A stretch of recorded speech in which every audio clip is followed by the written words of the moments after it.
Hi, this is singer-songwriter Elizabeth Edwards. Welcome to Giving Voice to Recovery, a place we share ideas and experience for the purpose of inspiring you on your recovery journey. You may know comedian Mark Lundholm from one of his numerous performances.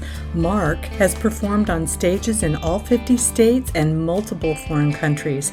He's appeared on Comedy Central, Showtime, A&E, CBS, and NBC, as well as his own one-man show off-Broadway in New York City. Mark has a unique talent for making us laugh at what many consider a painful reality, addiction. His unique brand of funny and his powerful insight help his audiences embrace recovery and healing through his humor. It is my great pleasure to share with you my new series, A Moment with Mark.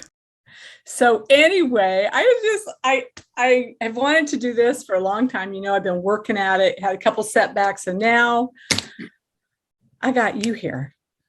So well, I'm sorry we've hit rock bottom. No, I've been missing That's a you. good start. I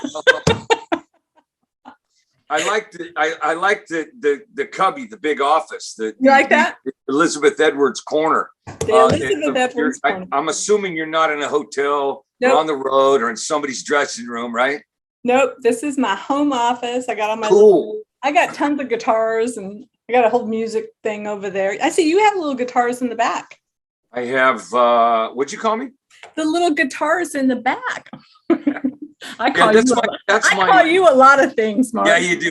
That's my Beatles. I have a Beatles honor wall, and there's pictures up and down the wall. Oh, cool. And then in the middle, there's their little set. Oh, wow. Oh, that's right? so cool. Yeah. It's miniatures of their set because I don't really play guitar anymore. So I love it just makes me happy. Yeah. Because it's childhood stuff, and I got some other. This is my little office. I have a very small office in my home. Yeah. But it always makes me feel good sitting here or working here or reading here or writing here. Yeah. This is my creative space. And I have like a whole one of these days when we're doing our little thing, I'll take you on the tour of the big office here, but I have like guitars. I actually have a ukulele over there right now because I'm doing all kinds of fun writing. Oh, good. I pull out different instruments and play different things, work on the piano. That's how I get new ideas for new sounds and new songs. I don't play them on stage because it's not, I do guitar, but yeah, it's fun. So I've got to play, you don't need other instruments, Elizabeth. Yeah. How you feeling? Well, I told you about the whole situation this week with my hack being hacked on Facebook. I'm feeling very special. And I figured you're the guy to cheer me up and make me laugh. I thought if anyone can make that funny, it's Mr. Mark. Well, I'll tell you what happened is that I hear about that. And the joke in the show currently is, you ever had such a down year that you'd wish somebody'd steal your identity? I mean, how bad could that dude screw up my credit? Mark Lundholm, your identity's being stolen. Your credit report, it went up 12 points. So joke's on them, right? That's Good choice on your part, Mr. Burglar, because you didn't do your homework, I don't know that criminals are big on reading anymore, but they didn't do it this time. I had COVID was such a throat punch, for everybody. Oh yeah. That it was devastating financially, but it wasn't all bad. And I'll say that is it wasn't all bad. Is that three things we learned from Coronageddon, we call it in my house. Coronageddon, I like that. Doom is forever. 6 feet apart is not just for tweakers in Modesto anymore. And no one last year named their kid Karen. That's true. And I think Brandon is soon after. Yeah. So, but the COVID-19, I'm old enough to remember COVID 16, 17, 18. But I COVID-19 was a magnifying glass in the country, in the world. If you were an a-hole in your life, during COVID, you were really an a-hole. Isn't that true? If you were generous and kind and willing and loving and supportive, you were really those things Yeah. in 2020. You know, if you were creative, you got really creative in 2020. If you're a hustler, you really hustled. If you're a salesperson, you really sold yourself in the healthiest, best way to promote or produce, right? Yep. And if you were lazy or you were an alcoholic, or you were really alcoholic, you were very productive in your drinking. What about Corona? Do you think the number of, do you think the company for Corona beer was impacted by the coronavirus? Oh, I think at first it was. Yeah. Yeah. And when the Delta variant came out, nobody flew that airline for a month. Yeah. You know, I just got back from Italy and I took Delta. Yeah. They upped their game, man. They did a great job. They really upped their game. So I think it was good. Well, they knew who was flying. That's why. There you go. Yeah. I didn't stop flying the whole time. I haven't stopped flying it during this whole pandemic. I didn't stop. I do so much, about 80% of my work now is mental health. It's humor, mental health. It's humor-based group process. It's workshops or motivational. They call it that. I don't use the word motivation, but it's humor-based presentation of a workshop, keynote, address, mental health therapists, doctors, physicians, patients, inmates, soldiers. Oh, so needed. Needed. They were all venues that were medical facilities, pretty much. A treatment center is a medical facility. In a prison or a jail, it's a medical situation. It's a healthcare, mental health situation. So I had been designated an essential worker, which that felt good for a minute until I realized I'm still flying 200,000 miles last year. Yeah. So it's a big deal, but work is work, and the humor has crossed a lot of bridges, knocked down a lot of walls, and introduced a lot of people, pulled them back toward the truth about being ill or pressured or challenged. You know, the pandemic's a challenge even today.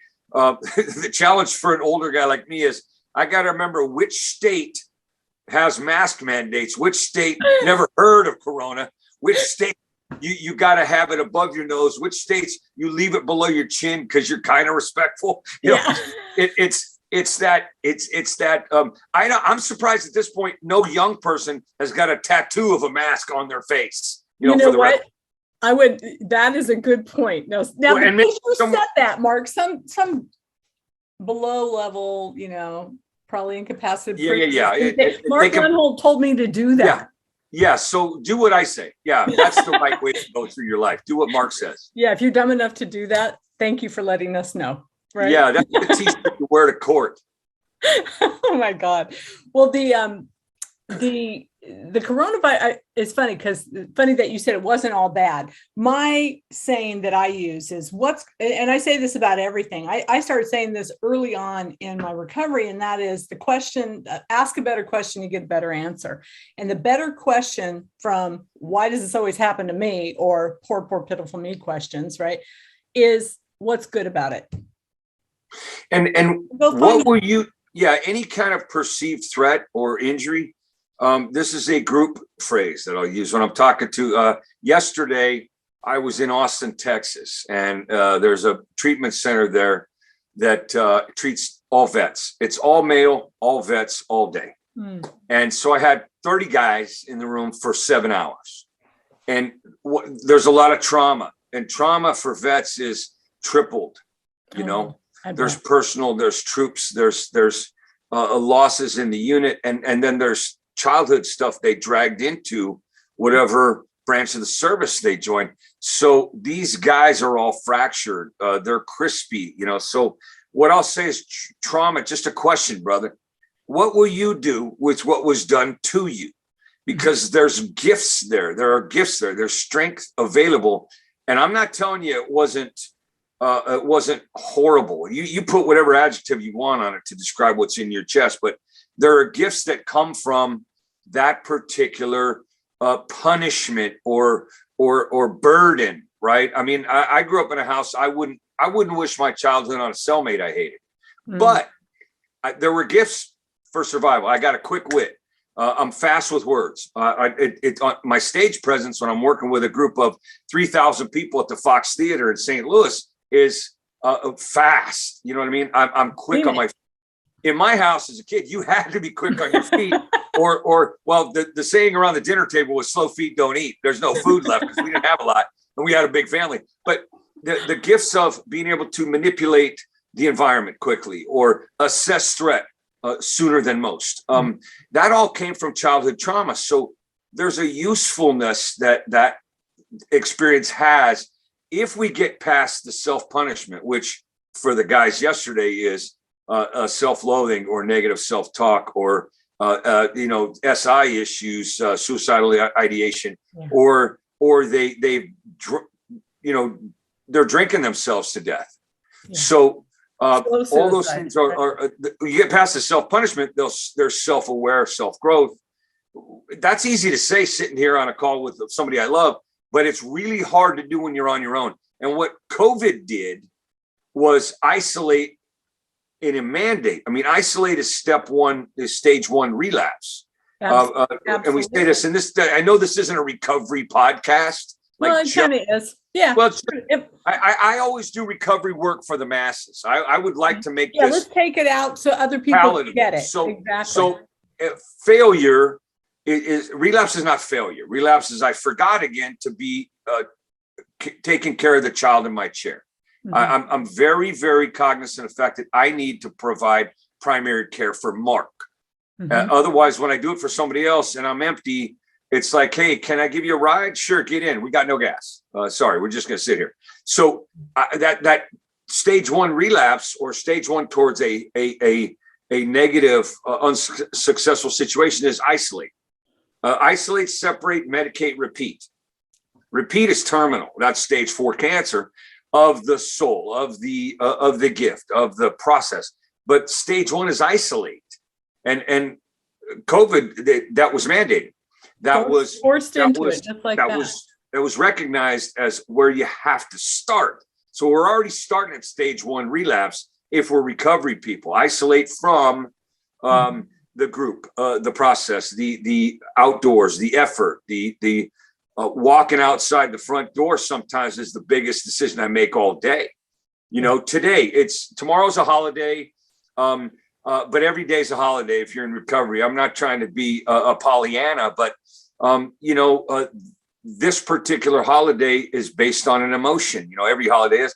But if I don't want to leave the house because I'm depressed or I'm feeling low that day, or I'm apathetic, my day doesn't change.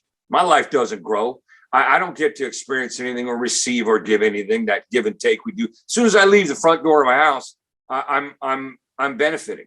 But it's showing the world you're willing. And I think that is such a big thing, especially for people who are new or trying to grab onto a recovery they can keep, right? It's like, that's what I'm going to tell the cop when I get pulled over for doing 75 and a 55. I'm going to roll down my window and go, I'm willing. Didn't I prove that by getting in my car? Back up, Jack. Yeah, give me some kudos here. But no, I mean, really, truly. And so here, all of a sudden, instead of being willing to suit up and show up, now it's like, oh no, stay home. It's like, what do you do with that? And like working out, the hardest exercise is getting to the gym. Exactly. Sometimes in my head, like if I get to the gym, I'm going to do the job. If I leave the front door, I don't have anything but Cadillac complaints at this point. I don't have. I'm not punished. I'm not incarcerated. I got a fridge full of food I bought, and I can open and close it whenever I want. I got a key to where I'm sleeping tonight. All that stuff's grace, right? It's grace. That's gravy. If you're on the prison yard, it's like gravy's outside over the wall. I don't have any walls unless I want to put them up. So, but leaving the house sometimes is a hard thing because I just want to chill. I travel for a living, so. Somebody will ask me, what do you do on your days off? I go, the laundry. That's what I do on my days off. But I get to participate. And for people who are struggling with just the participation, the option is, well, what have you been doing that's not working? That kind of, you ask a better question, you get a better answer. But where's the good in this is I've got a lot of self-starter stuff. Most heroin addicts I know did. Right. I mean, they didn't deliver. There was no Uber driver that dropped off your sack, right? It just, you had to be motivated to. That was funny because I was at Kaiser to get my booster shot. Yeah.